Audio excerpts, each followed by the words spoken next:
कोमागाटा मारू इंसिडेंट में जापानी स्टीमर शिप कोमागाटा मारू शामिल था, जिस पर से लोगों का एक समूह ब्रिटिश भारत से कनाडा में प्रवास करने के लिए जा रहे थे, लेकिन वहां उन्हें प्रवेश से इनकार कर दिया गया था, जिसकी वजह से कई लोगों की मौत भी हुई थी।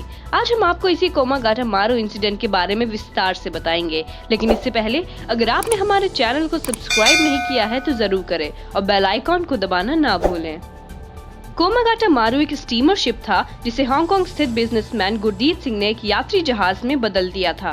ये अप्रैल 1914 में हांगकांग से रवाना हुआ और एक महीने बाद वैंकूवर के बंदरगाह पर पहुंचा, जिसमें 376 लोग सवार थे। उनमें से ज्यादातर सिख जैसे सिंह थे। कनाडियन सरकार ने ब्रिटिश इंडिया से आव्रजन को प्रतिबंधित करने का पहला प्रयास 8 जनवरी 1908 को किया। उन्होंने एक आदेश पारित किया जिसमें उन व्यक्तियों के आव्रजन को प्रतिबंधित किया गया था जो कि उनके जन्म के देश से नहीं आए थे या एक निरंतर यात्रा करके नहीं आए थे। इससे ये साफ था कि भारत से कोई भी वहां जाने में संभव नहीं हो सकता था, क्योंकि एक लंबी यात्रा के लिए एक स्टॉपेज की आवश्यकता होती थी और भारत से ऐसा कोई जहाज नहीं था जो पूरी यात्रा बिना स्टॉपेज के कर सके। यहाँ तक कि अगर एक भारतीय नागरिक किसी तरह निरंतर यात्रा करने में कामयाब रहा तो एक अन्य कानून ने कहा कि कनाडा में स्वागत करने के लिए उन्हें अपनी जेब में $200 की आवश्यकता थी। सरहाली से गुरदीप सिंह संधू एक सिंगापुर के व्यवसायी थे जिसने शिप को किराए पर लेकर निरंतर यात्रा की शुरुआत की। वे इस बात से भली भांति परिचित थे कि कनाडा में भारतीयों को अप्रवासन के लिए रोका जा रहा है, इसलिए वे अपने भारतीय भाइयों की मदद करना चाहते थे। यात्रियों में 337 सिख, 27 मुस्लिम और 12 हिंदू शामिल थे। सिख यात्रियों में से एक थे जगत सिंह थिंद, जो कि भगत सिंह के सबसे छोटे भाई थे।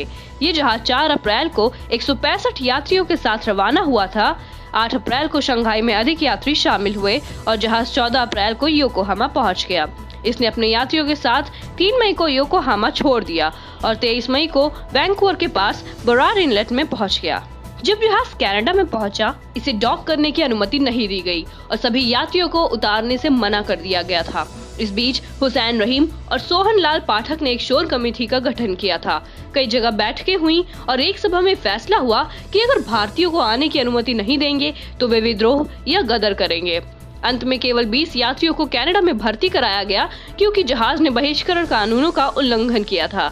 यात्रियों के पास आवश्यक धन नहीं था और वे सीधे भारत से रवाना नहीं हुए थे।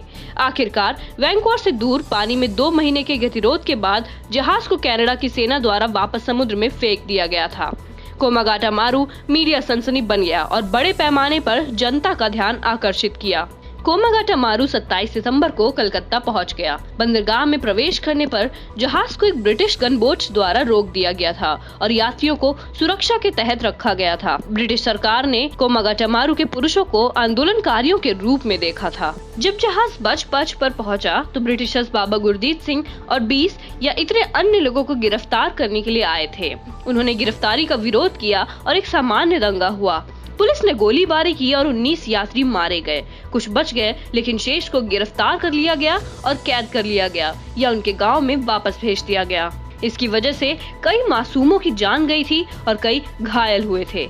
आखिरकार सालों बाद प्रधानमंत्री जस्टिन ट्रूडो ने भी सभा में इसके लिए माफी मांगी और माना कि ये सब साफ तौर से भेदभाव के चलते हुआ था और कनाडा इसे नहीं भूला है, ना ही कभी भूलेगा।